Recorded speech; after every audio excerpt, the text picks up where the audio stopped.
Well, Libya's new government government is now appealing for international help as the country appears to be on the brink of complete chaos.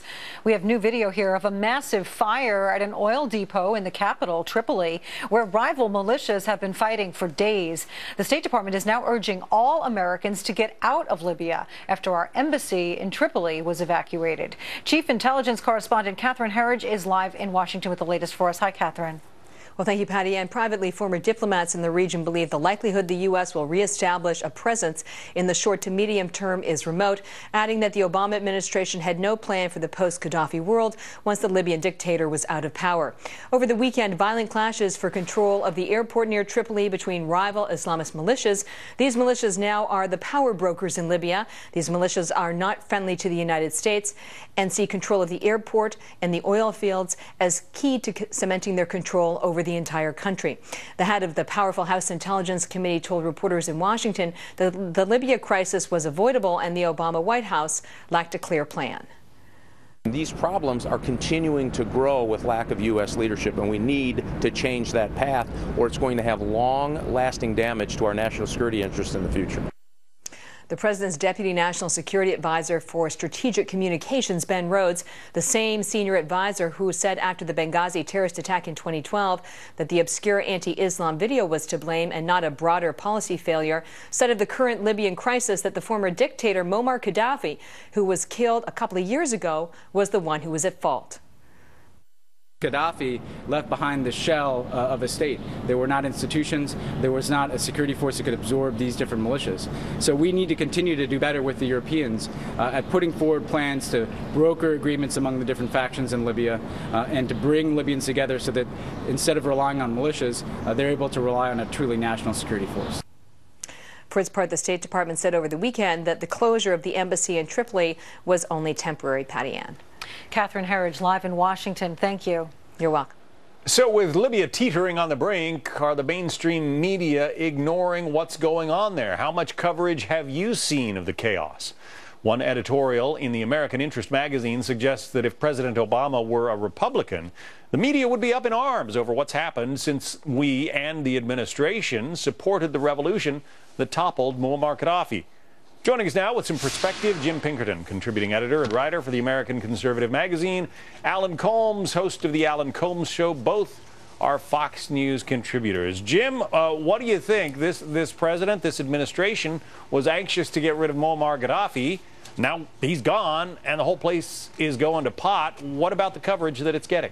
Right, it's not getting a whole lot. And the article that you allude to, John, was written by a fellow named Walter Russell Mead, who's a brilliant foreign policy analyst, and he makes the further point that not only is the mainstream media ignoring this because it's Barack Obama and Hillary Clinton's handiwork, that is the overthrow of Gaddafi in 2011, but furthermore, he makes the point that didn't America learn the lesson, the way the liberals would tell it, about overthrowing dictators? So that is, 10 years ago, the liberals were saying we overthrew the dictator of Saddam Hussein, and there's chaos afterwards. And of course, what did you expect? Because you had a dictator, just as Ben Rhodes was saying on the segment there about how there's no civil society below the dictator.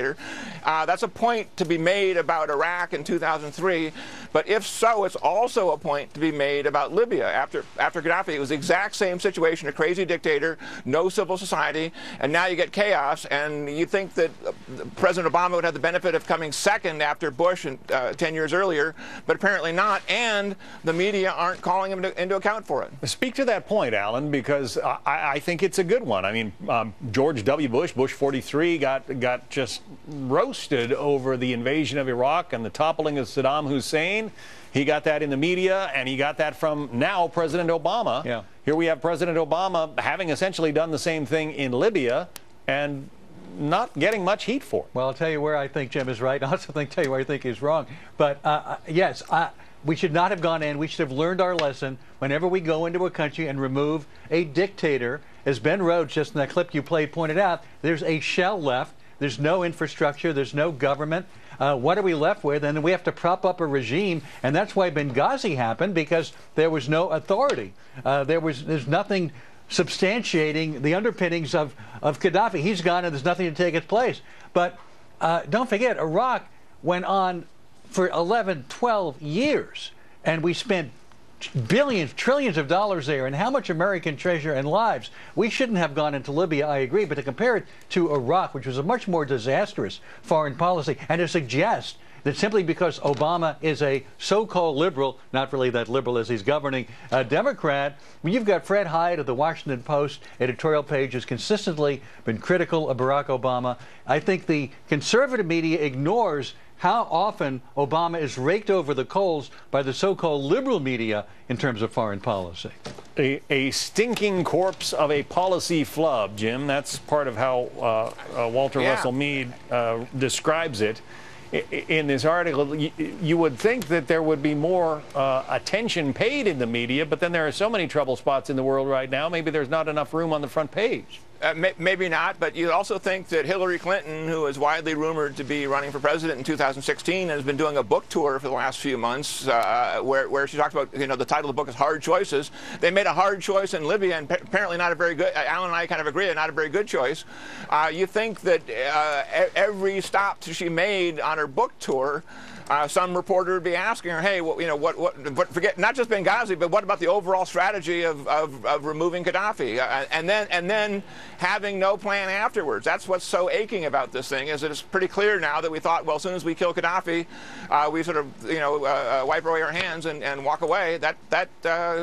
And doesn't appear to be a good choice, does it, Secretary Clinton? As you're talking about the Hillary Clinton potential presidency, potential nomination or run for the presidency, what is a Republican alternative in terms of how we deal with these foreign crises? Their alternative is a more militaristic attitude toward Putin. They want to be more militaristic in the Middle East, favoring Israel. I mean, what is the other side of this? What are Republicans bringing to the table in terms of solving some of these foreign policy issues?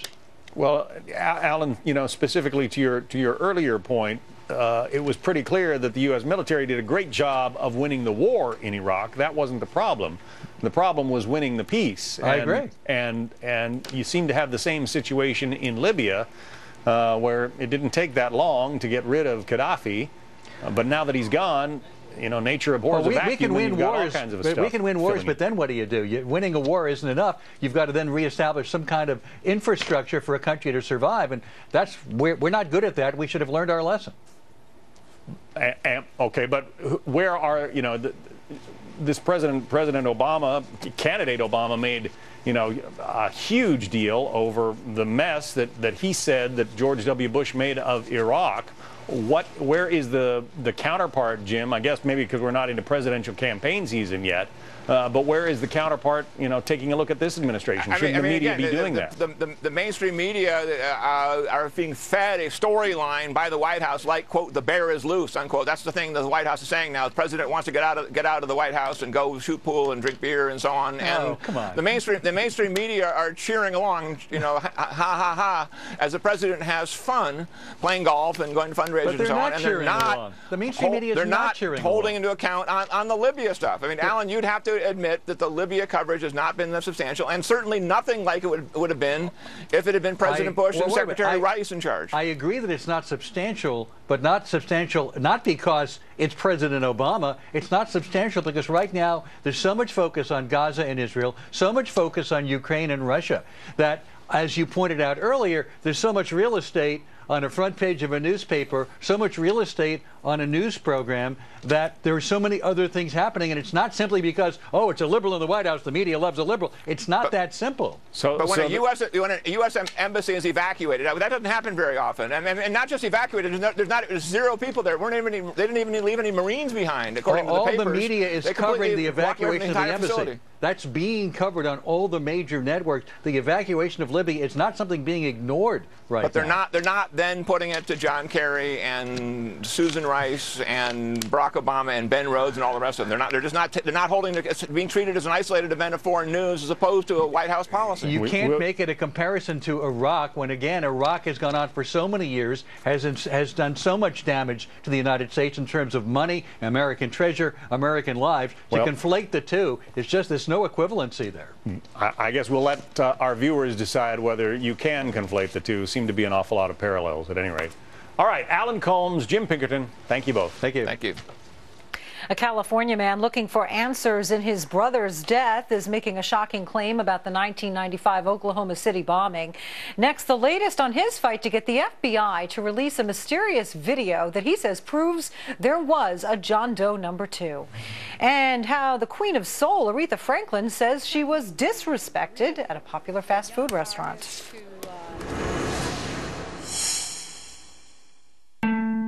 This is the summer. The summer of this. The summer